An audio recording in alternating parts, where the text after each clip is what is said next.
Hello Maruti family, नमस्ते, प्रणाम, राधे राधे। हमारे न्यू ब्लॉग में आप सभी का स्वागत है। आप लोग कैसे हो? उम्मीद करते हैं आप लोग ठीक होंगे और हम भी ठीक हैं। तो आज नवरात्रि के पहले दिन आप सभी को नवरात्रि की ढेर सारी शुभकामनाएं हमारे और हमारे पूरे परिवार की तरफ से, आपके और आपके पूरे परिवार को। तो सभी को नवरात्रि की ढेर सारी शुभकामनाएँ। तो दोस्तों, मैं आज चल रही हूँ अपने घर पर पूजा करने। तो हम लोग घर पे छोटा सा पूजा वैसे करते हैं, बस माता जी की थोड़ी तस्वीर रख के। तो मैं आप लोगों को दिखाती हूँ कि हम लोग कैसे करते हैं, बस एकदम सिंपल सा।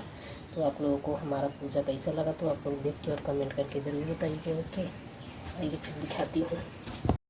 तो दोस्तों, आप लोग देख सकते हैं, ये देखिए हमारा कलश जो है अच्छे से बन के रेडी हो गया है और इस पर नारियल भी हम रख दिए और अभी माता जी का पूजा होना शुरू हो गया है। ये देखिए हमारी माता जी कैसी लग रही है, आप लोग प्लीज़ देखिए। क्योंकि हम लोग मंदिर नहीं गए ना, सुबह के टाइम सब बहुत लेट हो जाता है तो नहीं गए, इसलिए घर पे ही हम छोटा मोटा पूजा कर रहे हैं।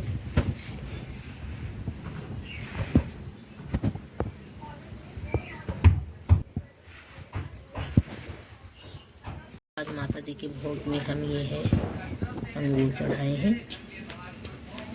माता जी के भोग में अंगूर और ये रामदाना है, बाकी फिर कल देखा जाएगा कल क्या चढ़ा पाते हैं। तो दोस्तों देख सकते हैं कि पूजा हो गई है, अब चल रहे हैं कथा पढ़ने। हम सुनेंगे, बिटिया हमारी पढ़ रही है तो हम कथा सुन रहे हैं, तो आप लोगों को हम सुनाते हैं कथा, आप लोग भी सुनिए।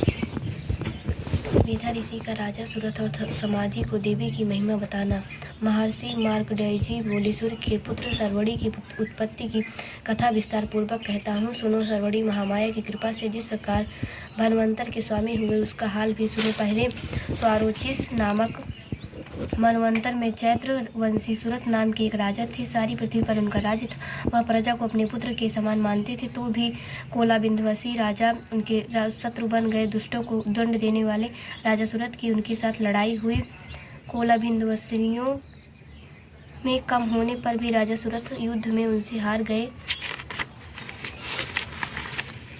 तब वह अपने नगर में आ गए। केवल अपने देश का राज्य ही उनके पास रह गया और वह उसी देश के राजा होकर राज्य करने लगे। किंतु उनके शत्रुओं ने उन पर वहां पर भी आक्रमण किया, किंतु राजा को बलहीन देखकर उसके दुष्ट मंत्रियों ने राजा की सेना और खजाना अपने अधिकार में कर लिया। राजा सूरत अपने राज्याधिकार को हार कर शिकार खेलने के बहाने घोड़े पर सवार होकर वहां से एक भयंकर वन की ओर चले गए। उस वन में उन्होंने महर्षि मेधा का आश्रम देखा। वहाँ महर्षि मेधा अपने शिष्यों तथा मुनियों से सुशोभित बैठे हुए थे और वहाँ कितने ही हिंसक जीव परम शांति भाव से रहते थे। राजा सूरत ने महर्षि मेधा को प्रणाम किया और महर्षि ने भी उनका उचित सत्कार किया।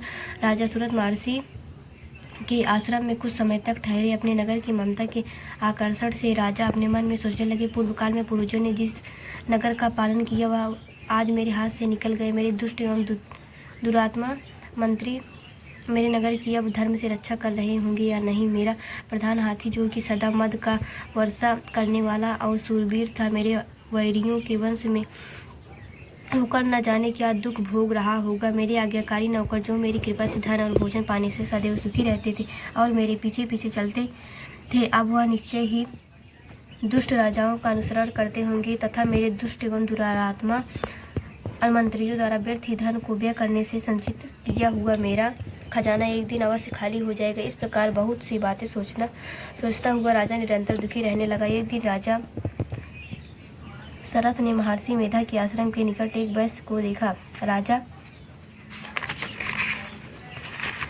ने उससे पूछा, भाई तुम कौन हो? यहाँ तुम्हारे आने का क्या कारण है और तुम मुझे शोकग्रस्त से दिखाई देते हो, इसका क्या कारण है? राजा के यह नम्र वचन सुनकर वैश्य ने महाराज सूरत को प्रणाम करके कहा, राजा मेरा नाम समाधि है, मैं धानियों के कुल में उत्पन्न एक वैश्य हूँ। मेरे दुष्ट स्त्री पुत्रादिकों ने लोभ से मेरा सब धन छीन लिया है और मुझे घर से निकाल दिया है। मैं इस तरह से दुखी होकर इस वन में चला आया हूँ और यहाँ रहता हुआ मैं इस बात को भी नहीं जानता कि अब घर में इस समय सब कुशल है या नहीं। यहाँ मैं अपने परिवार का आचरण संबंधी कोई तो उनसे क्यों प्रेम करता?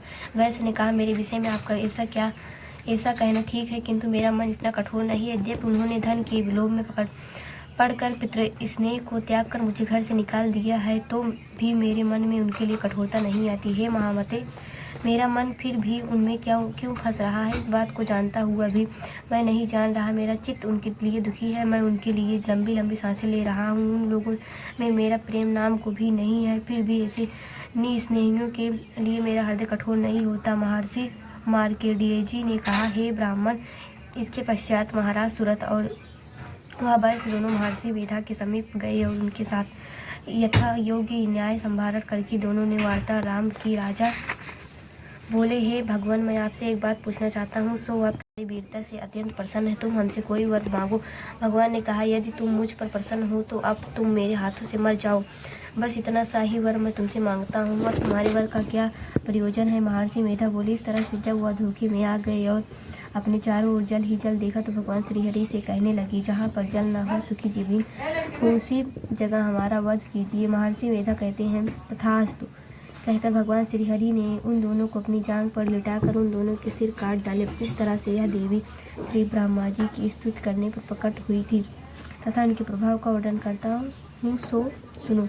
यह अध्याय यहीं पर समाप्त हुआ। परवाली तेरे ही गुणे गाए भारती, ओ मैया हम सब उतारे तेरी आरती। माता तेरे भक्त जनों पर भीड़ पड़ी है भारी, दानव दल पर टूट पड़ो माँ करके सिंह सवारी। 100 सिंगों से बलशाली है 10 भुजाओं वाली, दुखियों के दुख को निवारती। ओ मैया हम सब उतारे तेरी आरती।